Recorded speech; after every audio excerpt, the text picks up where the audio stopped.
When I originally set out to do this podcast back in May of this year, my initial vision of it was to have a podcast that specifically focused on social media.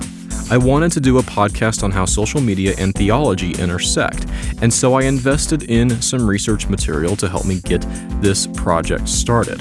By the time I finished the first book in that stack of books that I ordered, which was Neil Postman's Amusing Ourselves to Death, I realized that focusing solely on social media, while not a bad idea in of itself, wouldn't be enough. Social media didn't arise in a vacuum. It's the culmination of several different strands of technology and media that collide into one of the most powerful and most destructive mediums ever created. Neil Postman passed away in October of 2003, but 2 months before that, a collective of former employees from a digital marketing firm would take a risk on the creation of a brand new website called MySpace. Nobody, not even Neil Postman himself, could conceive of how the humble beginnings of MySpace would eventually give way to the most significant revolution of media since television and the internet, and how the world would drastically change 15 years later as a result. Before we keep going, I want to say that the rest of this season is not going to be like the first half of the season when it comes to keeping things in chronological perspective. We started with words and then went to television and then went to the early internet, and now here we are at the modern internet. And the point was to show the effects of change on society over time. And with regard to everything up to this point, those changes were relatively slow-moving and easier to process in hindsight. But we can't reasonably do that with social media. The Facebook we know and use today is not the same Facebook we knew when we signed up and began using it a decade ago. In fact, the Facebook we know and use today isn't even the same Facebook we knew and were using a full year ago. Where television and the pre-social media internet stayed relatively stable in how they worked and what their effects were as mediums, social media is defined by its instability. The things we discuss in this episode about how social media changes the way we think about God and our neighbor have a somewhat limited shelf life, because by this time next year, the field will have changed and there will be some new issues to consider. However, I think there are some aspects of social media that are always going to be true regardless of what future changes might bring, and that's what we're going to focus on in this episode. Also, just for the record, I'm only going to be focusing on 4 social media platforms in this episode: Facebook, Instagram, YouTube, and the greatest social media platform of all time, Twitter. Other platforms might get mentioned when relevant, but otherwise I'm going to keep it to those 4 platforms.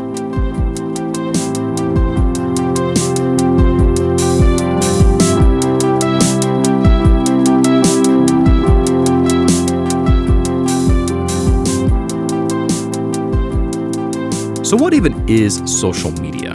It's a term that everyone knows and is familiar with, but what does it actually mean? That's a good question, because depending upon who you ask, you will get totally different answers. And if you ask the same person one day, you might get a different answer a few years later.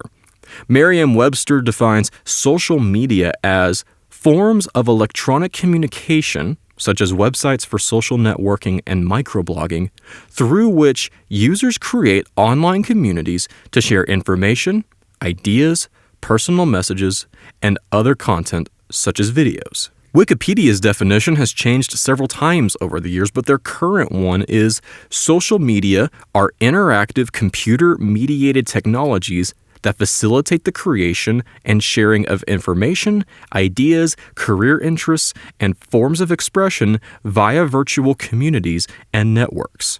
But one of the best definitions that I've heard comes from Marta Kagan, creator of the business presentation program Ace the Pitch. And her definition is: social media is an umbrella term that defines the various activities that integrate technology, social interaction, and the construction of words, pictures, video, and audio.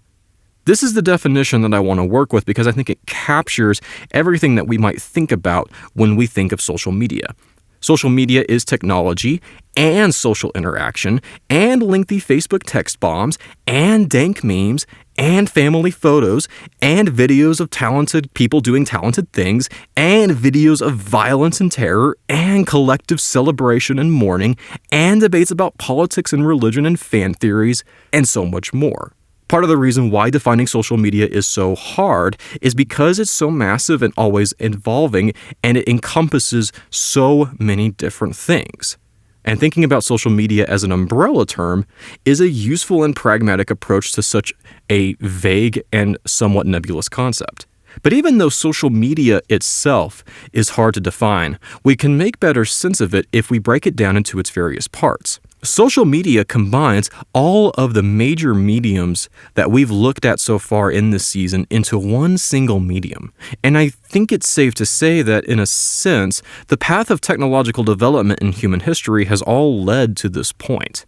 If the printing press revolutionized the written word and further technological developments made printing more powerful, social media has created the possibility of a tweet from an ordinary individual going viral and being seen by hundreds of thousands of people in a matter of minutes. That can't be said of any book or magazine or tract or pamphlet, really even of any online blog or news article. If television upended a world that makes sense of itself through the spoken and written world and turns it into a world where our discourse is now based in images, social media capitalizes on this by empowering anybody to upload videos ranging from smartphone recordings to studio-produced shows. And I'm not even going to get into the untold number of cat, baby, and food photos. Not only do we have the behemoth known as YouTube and the millions of channels within it, we also have Facebook Watch and, as of a few weeks ago, Instagram TV. And all of these are designed to be the successor of the television that Neil Postman knew and understood when he wrote Amusing Ourselves to Death. If the internet upended our sense of community by giving individuals the possibility of having a community free from any geographic or physical constraint, social media fills the gaps in those digital communities by giving us profile pictures, full names, job titles, family photos, and other information designed to make us feel as though we truly know the person we are talking to online. Even though social media is technically a byproduct of the internet, we could call it maybe a sub-medium of the internet or a medium within a medium, it incorporates all the technology and media that we use and consume in one place. We used this quote from Nicholas Carr in the previous episode of this show, but I think the quote is still true even if you change the wording to focus specifically on social media and not just the internet in general.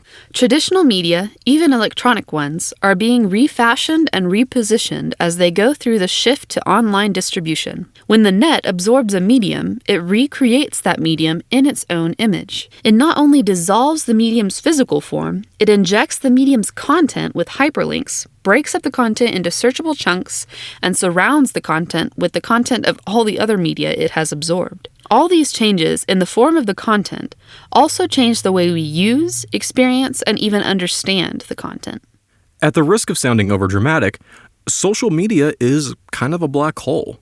When MySpace, Facebook, and Twitter first appeared, they weren't anything more than these fun, trendy websites that people used, but didn't take all that seriously.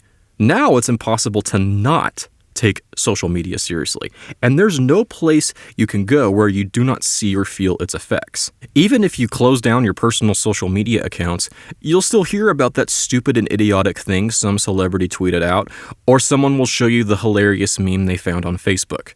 You will be regularly asked, why aren't you on social media? And while people will think it's noble and admirable that you're willing to buck the trend and not be on social media, they'll have zero desire to actually join you. Social media occupies the same cultural significance that television did when Neil Postman wrote Amusing Ourselves to Death, with everyone implicitly assuming that you're participating in social media in some way, just as everybody implicitly assumed you were watching something on television. The idea of not watching television at all, or not using social media at all, is very culturally unpopular. And if you've ever contemplated the idea of staying off or getting off of social media, you know that there are a million reasons that come up in your mind as to why you can't leave. But why can't we leave?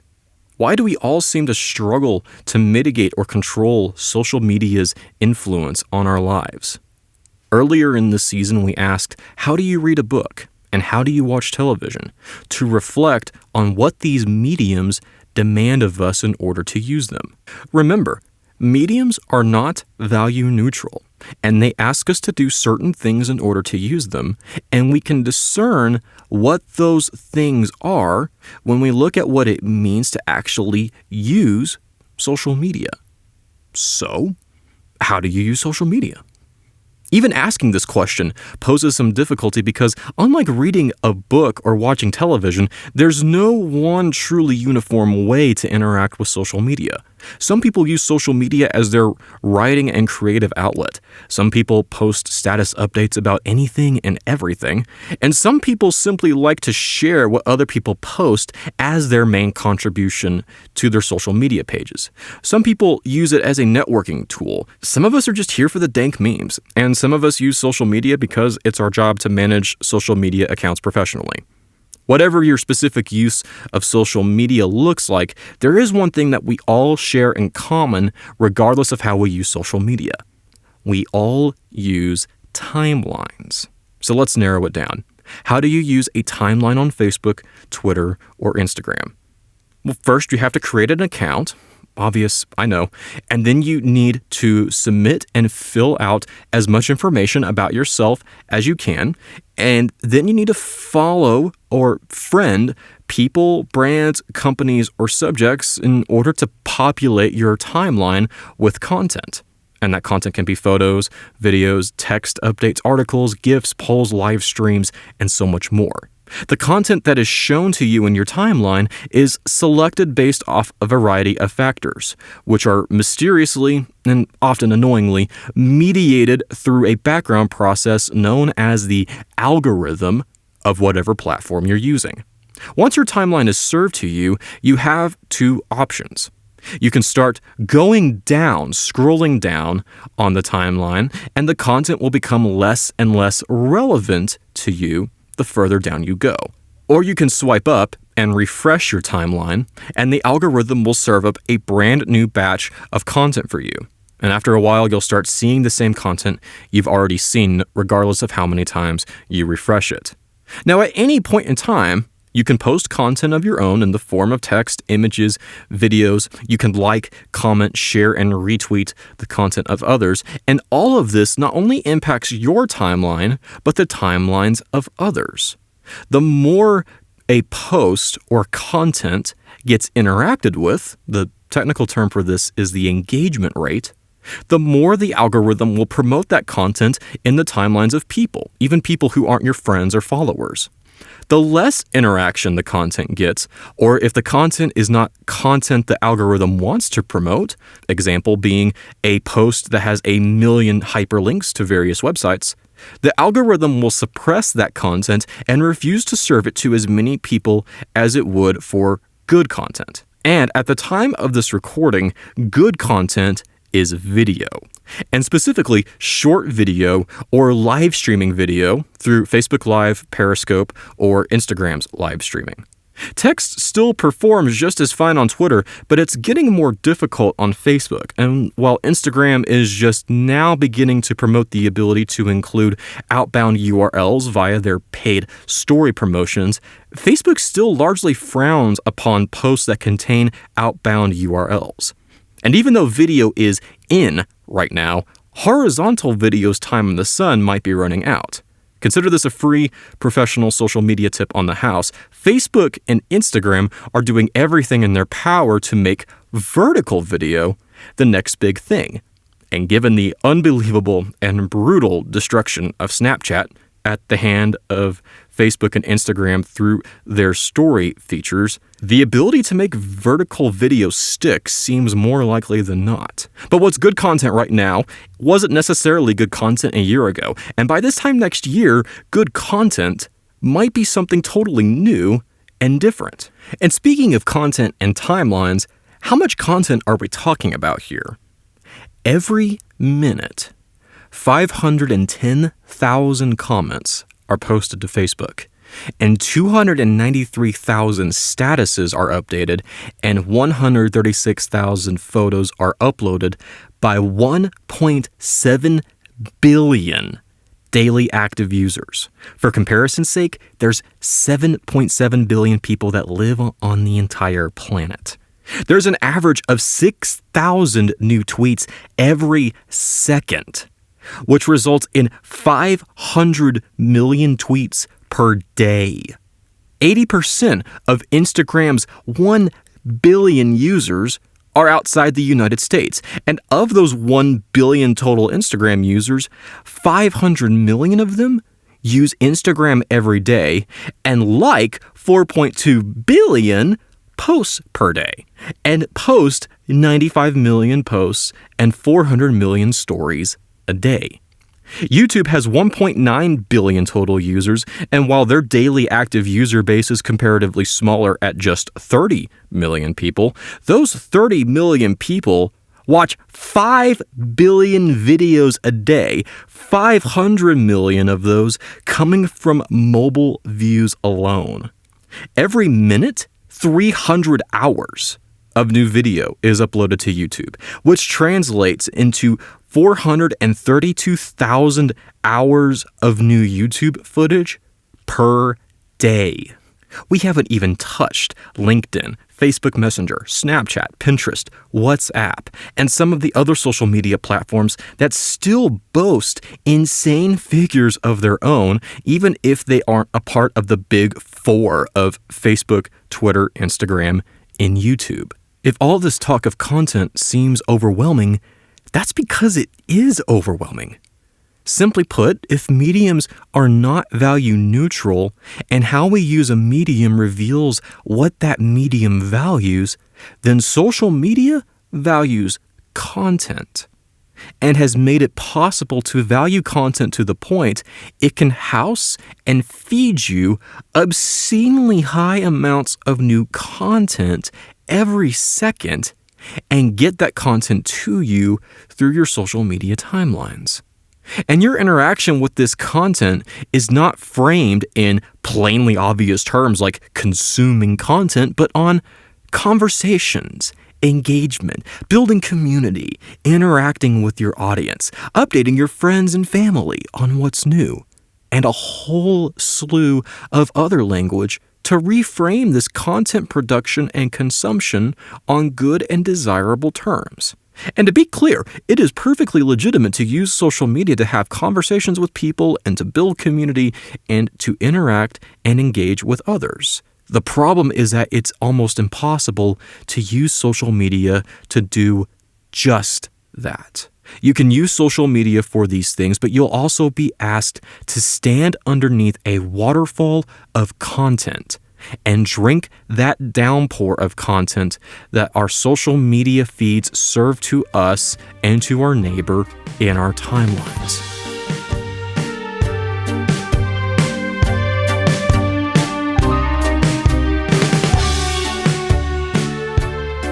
So, to go back to the question of how do you use a timeline, how do we consume what is in those timelines?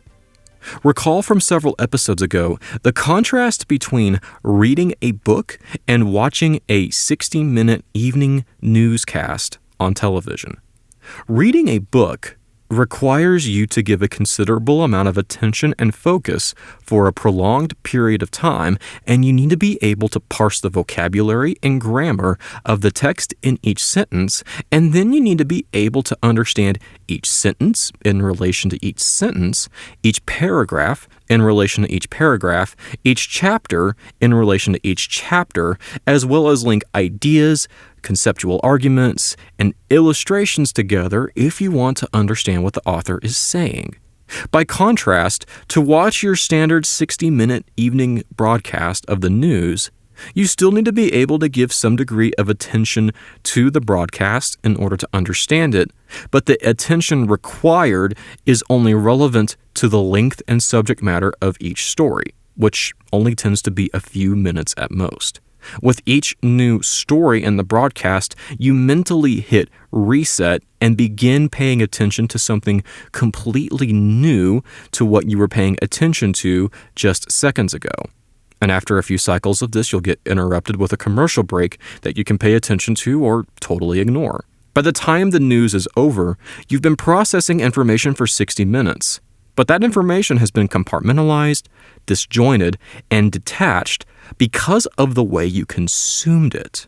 And even though you might have covered a diverse range of subject matter, you've only done so in a way that just barely skims the surface of whatever was talked about. This holds true for even other types of programming as well, even if the subject matter is internally consistent, such as an episode of a TV show.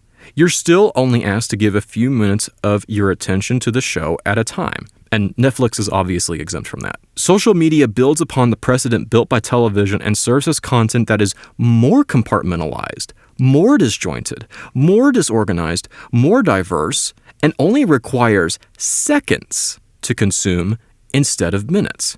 And because it usually only requires seconds to consume instead of minutes, we're able to consume more of it. Even if we're watching a video or reading a lengthy text wall, we can disengage at any second and go back to this habit of consuming content by the second. And because the algorithm does the heavy lifting for us in filtering the type, quantity, and source of the content it serves to us, we can consume more of the content that the algorithm serves up to us. The algorithm enables us to drink the waterfall of content. Or, at least, we falsely believe that we are able to drink it. One of the promises of social media is that through algorithms and timelines and through machine learning and AI and all of these other powerful technological forces, that we can juggle and process all of these conversations and topics and show an interest in as many subjects as we can possibly tailor our profiles to tune into. What social media doesn't tell you is that as an individual, you have a finite attention span. God did not create us as omniscient beings, omnipotent in our ability to continually process and take in new information. We cannot possibly care about or give equal attention to all of the topics and conversations social media throws at us. At best, we can give a like, a share, a retweet, but that only requires slightly more effort than just scrolling on by.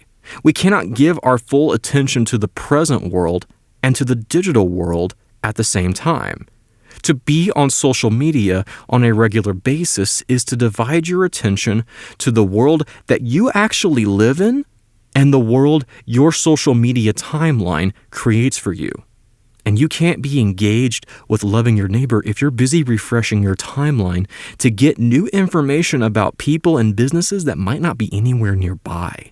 You also can't think about God very well if your mind is being reshaped to think like a social media timeline, where your attention span becomes attuned to functioning in seconds, and there are no parameters governing the amount or type of subject matter that your mind is juggling at any moment. In short, you cannot drink from the waterfall without consequences. But we live in a world that has been convinced that it can and will continue to drink from that waterfall, despite the growing amount of evidence that the consequences to your mind, your body, your community, your friends, and your family are significant. At the same time, though, I don't think anyone would deny that there are plenty of legitimate good uses for social media. Yes, social media allows you the option of drowning in a waterfall of content, but sometimes that content can be good. It can make you laugh. It can make you think. It can make you aware of something that you can or should do. In many cases, it can legitimately make your life better. Yes, social media allows you to waste countless hours refreshing a timeline and distracting yourself from your work or from other people, but it also allows you to connect with friends, with families, with coworkers, and other professionals within your industry. You can easily connect with people who share your interests and your hobbies, and sometimes that leads to people actually going out and doing things together in the real world. And yes, social media does lead to anxiety and envy and depression and jealousy and outrage, but it also allows you the chance to express yourself, to be creative, to encourage and uplift others. In order to say that social media is solely a good thing or a bad thing requires you to downplay all the legitimate and illegitimate uses social media offers, and to ignore all of the positive and negative impacts that it can bring. This is where the responses of technological optimism, technological pessimism, and technological ambiguity come into play. Do the good things about social media outweigh the bad? Does the bad outweigh the good? Does the use of social media determine whether it's good or bad? In asking questions about how technology and media affect us, we must consider the whole scope of effects that technology and media have on us, both good and bad. Social media is here to stay, and its pervasiveness will only get more and more significant as time goes on, and there's going to be no shortage of content for us to consume. How we consume that content is just as important as what we consume, and how we produce content is just as important as what we produce. But in order to know how and what we should consume and produce, which is essential to how we use social media, we must understand the positives and the negatives, the upsides and the downsides, the good, the bad, and the ugly, and go from there. In thinking about the idea of a digital spell, I think social media is perhaps the best example of a spell being cast over our society and our world, and it's a spell that is entirely based in digital technology and media. And as Neil Postman said once upon a time, to ask is to break the spell. When we begin to ask questions about how we use social media, when we use social media, why we use social media, and what social media does to us, we can begin to use the medium in ways that are constructive and healthy. When we fail to ask questions about social media, then we fall under a digital spell of mindlessly consuming content, of refreshing our timelines over and over and over again. All of the negative effects of social media come into the forefront, but it doesn't have to be that way. The question is, are we going to ask questions about social media? And when we start doing that, then we start seeing good change happen. We are going to pump the brakes at this point, though, because it's impossible to cleanly separate social media from the machines that make it so pervasive. Earlier in this episode, we asked the question, why is it so hard to break away from social media? Why can't we leave it? We never really answered that.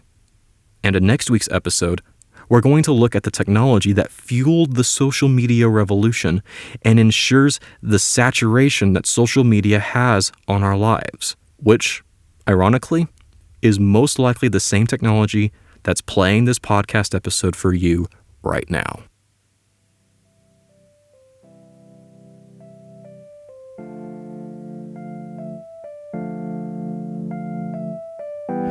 Breaking the Digital Spell is a podcast that's only possible because my good friend Andrew Akins is willing to take the time out of his week to make these episodes sound really good and to get them back to me in time so that I can have them go out on Tuesday mornings as planned. He usually gets these things to me at really, really late hours in the night, sometimes as late as midnight or later than that. He works really hard to make sure that these episodes are done by the deadline so that we can get new episodes to you on time each and every week. And for that, I am incredibly thankful for all of his hard work. This podcast is made possible, too, because of my wife, Melissa, who not only reads the quotes that you hear in these episodes, but she also really helps me nail these episodes down in terms of the content, in terms of the editing and the flow, in order for them to make sense from start to finish. I'm really thankful for her for that. If you enjoyed this episode of Breaking the Digital Spell, you can like our Facebook page and follow us on Twitter at Digital Spell, where I'll be posting articles and other writings relevant to each week's episode throughout the week. And wherever you're listening to this, please consider subscribing and leaving a review. I'm a huge fan of 5-star reviews, but if you want to leave one lower than that, I promise I'll read it and give it a fair hearing. My name is Austin, and together we are breaking the digital spell.